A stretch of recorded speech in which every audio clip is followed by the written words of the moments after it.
Hello nieces, hello nephews, it's your Uncle Chiddy here and welcome back to my YouTube channel where we do unbiased price action analysis.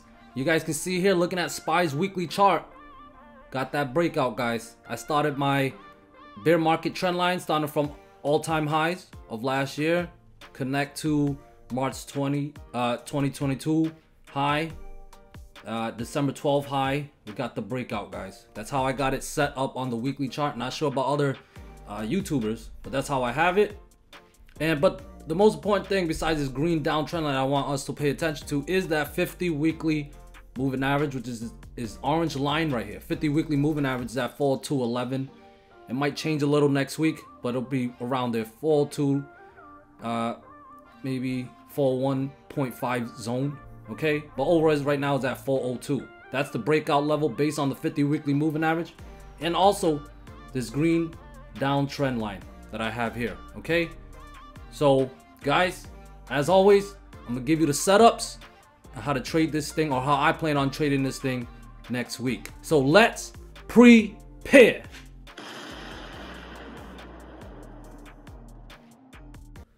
Before I get to how I'm gonna trade this SPY next week, I'm gonna talk to you guys about how I traded it yesterday on Friday's trading session. I wrote here, I had a bull case. As you guys know, I gave you guys the bull case scenario and the bear case scenario. I do the same thing on my Discord. And I wrote here the 50 weekly moving average is at 402 zone and cleared yesterday. As long as above, I am bullish. I am bullish. So when you're bullish, that means you want to look for longs, look for calls, all right, buying opportunities. I am bullish with 404 and 405.5 as the next resistant level and target. If 405.5 clears, 407.5 to 408 zone is in play with 410 to 410.5 zone. Okay, that was December's high. But here on Uncle Chiddy's YouTube channel, we play one level at a time. We do this thing called level to level. It's not a concept that I made up or anything, but it is a concept that I trade by and try to teach others. Okay, so what it means is, you can see here, SPY opened up here at 403.64. That means 404, as mentioned in the bull case, was the first resistance. When do we look for calls, guys? We look for calls when a resistance clears. You guys can see here, we enter as it happens. All right, boom, 404 clears, hit that 405.5 target. That's what we look for, you know, take profits and leave a runner. Okay, our runner's stop loss should be set down here. All right, when our trade from the 404 breakout is invalidated, that's where our stop losses should be set. But boom, we broke out 405. You can see here, then 405.5 broke down on the 1030 candle. False breakout set up intraday on the 15-minute candle. When you play puts and play false breakout, you want to enter as a breakdown from support level. Okay, when break down the support level. All right, if it usually when it closes more than 50% of the candle is usually going to be a good continuation on the next candle. You see here, this closed below 405.5. More than 50% of the body is below it, below the breakdown level. Boom.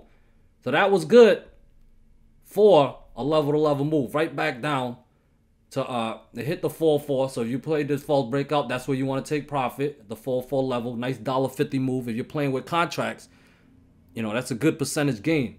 But you know, it washed as low as 43.5. Cool.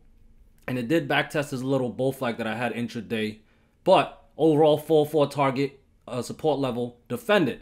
Now, like I always say, if you're playing longs, when do you enter longs? When it break out resistant, or when it backtests the breakout level as a support, then you can see that roll change.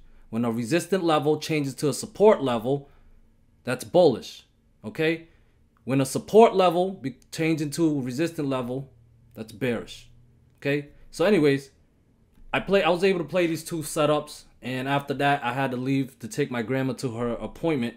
But you can see for the rest of the day, after 404 defended, 405.5 recaptured. False breakdown setup. When we play false breakdown setups, right, you want to enter as the recapture happens. So 405.5 recapture, you can see it just melt up.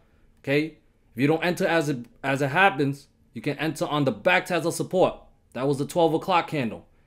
We cleared 405.5. The 12 o'clock candle treated 405.5 as support, and it continued to melt up and hit our target at 408 before dropping in power hour. Okay? So that's how Uncle traded it. We're just using the levels, using the setups, and we just trade it unbiasedly, up or down. Our goal is to get a green P&L. All right? Our responsibility is our P&L. So, looking at the weekly chart here, gonna make it very simple as far as the bull case scenario and the bear case scenario goes, okay?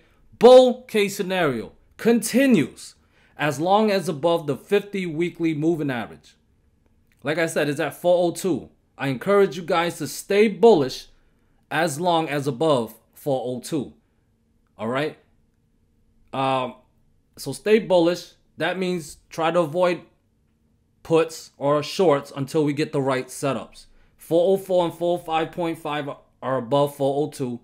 Above 405.5 is 407. Is 408, and above 408 is the 410 to 410.5.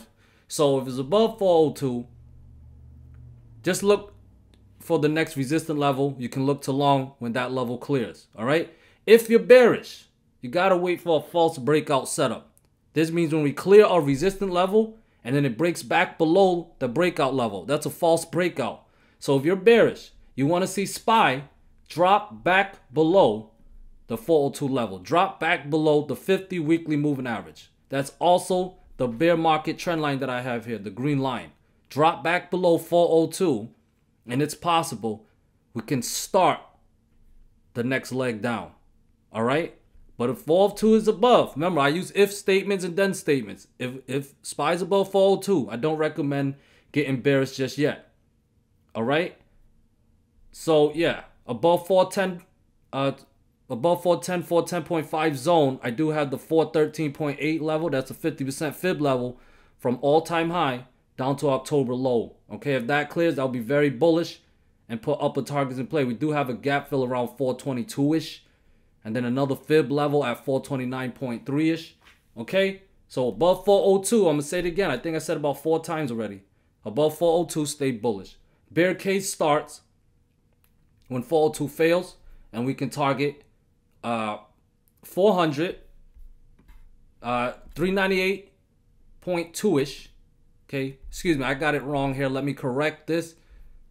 This is how I correct it. So all-time high was at 479.98. I want to get the correct number. And October low was 348.11. All right. So now my fib levels are more accurate. So the 38.2 fib levels at 398.48. Okay. So let's keep those in mind. We lose that 50 weekly moving average at 402. That's very bearish. False breakout setup. We lose that fib level at 398.48. That would be very bearish. Every fib level, in my opinion, is a critical level. That's how I look at it. So if you lose 38.2 fib level, which is at 398.48, that will be very bearish. When it's bears, look to short, guys. Look to short, look for puts. All right? And yeah, below 398.48, we have 397. We can go to the daily chart. You can see more levels. Okay.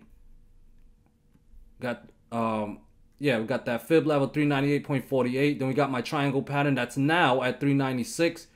200 daily moving average at 394.86. 50 daily moving average at 393.3-ish.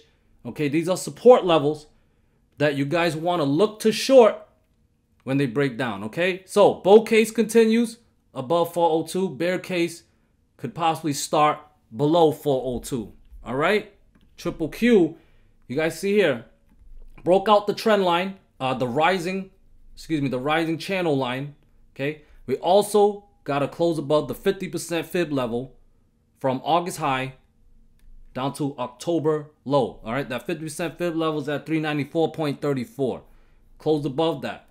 Bear case scenario starts if 294.3 fails. If that level fails, look to short.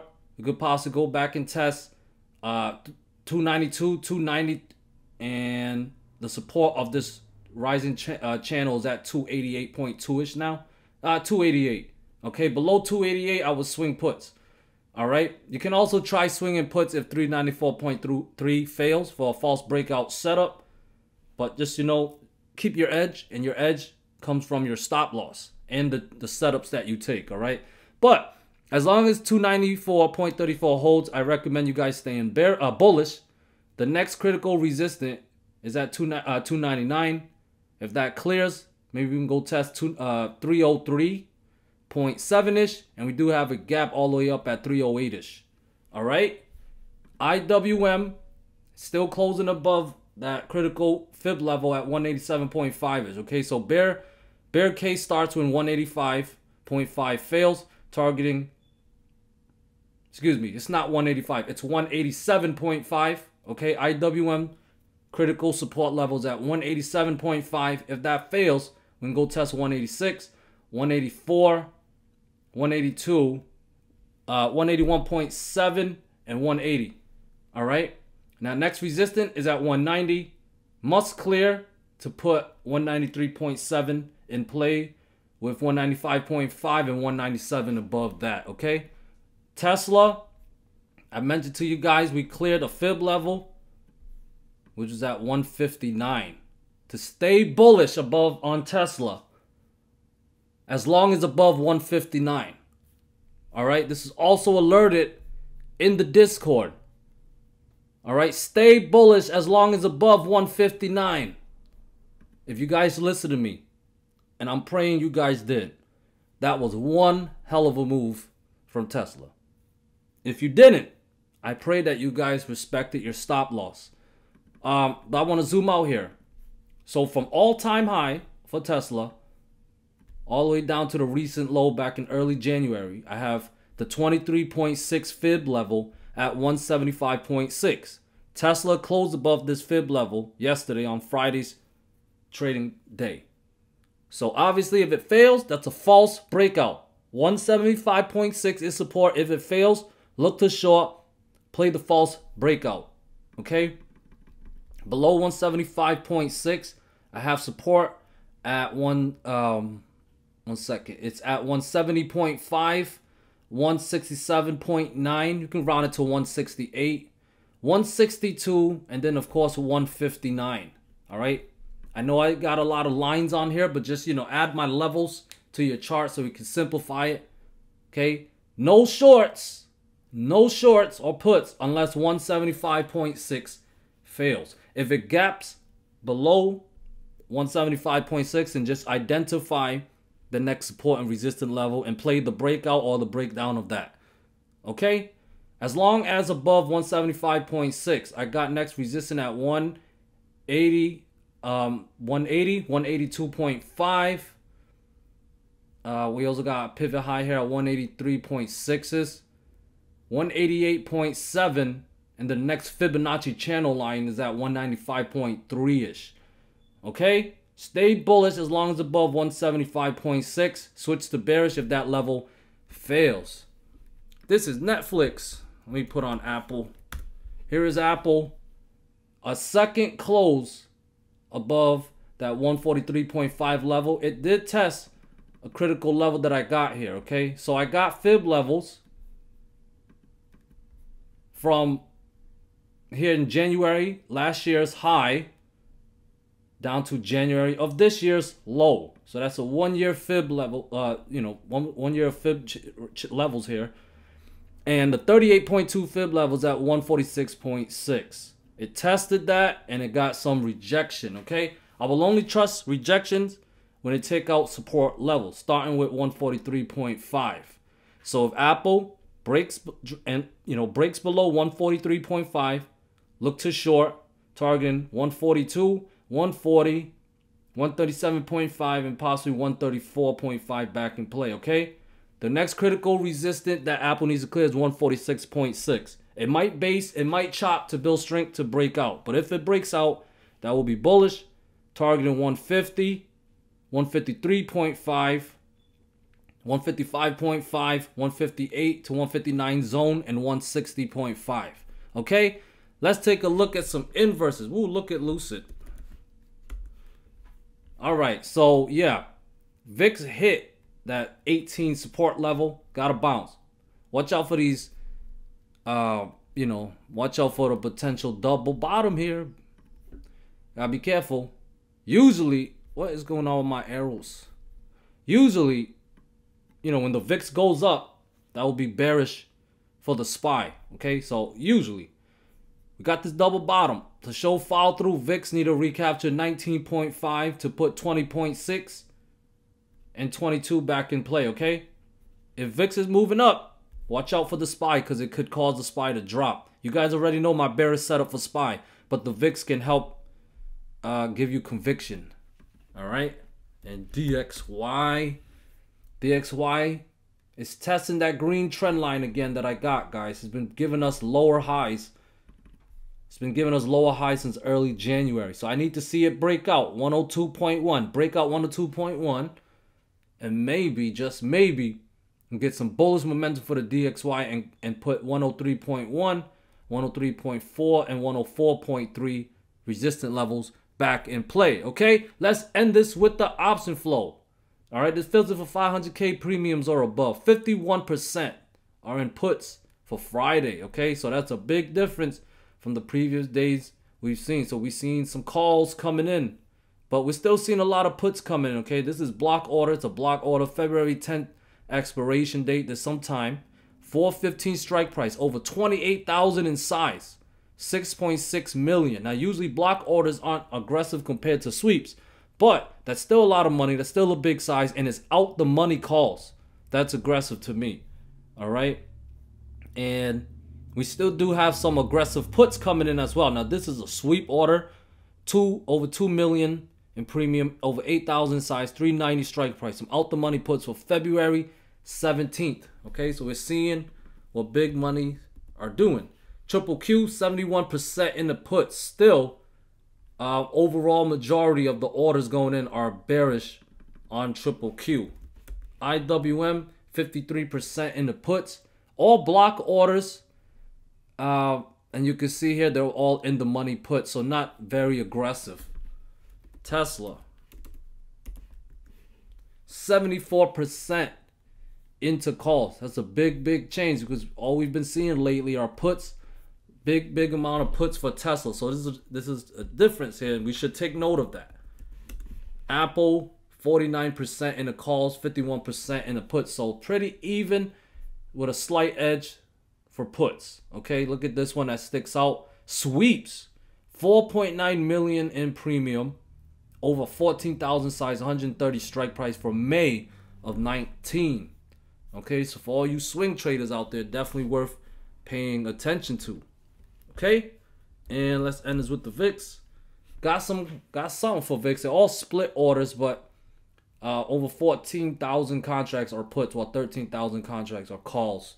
Okay, guys, so thank you guys so much for watching. I hope you guys found value in this video, whether it's how to trade any of the ETFs or stocks that I covered, or, you know, maybe learning how to trade based on Uncle style, the sheep style. All right, if you want more content from me, please consider joining my Discord.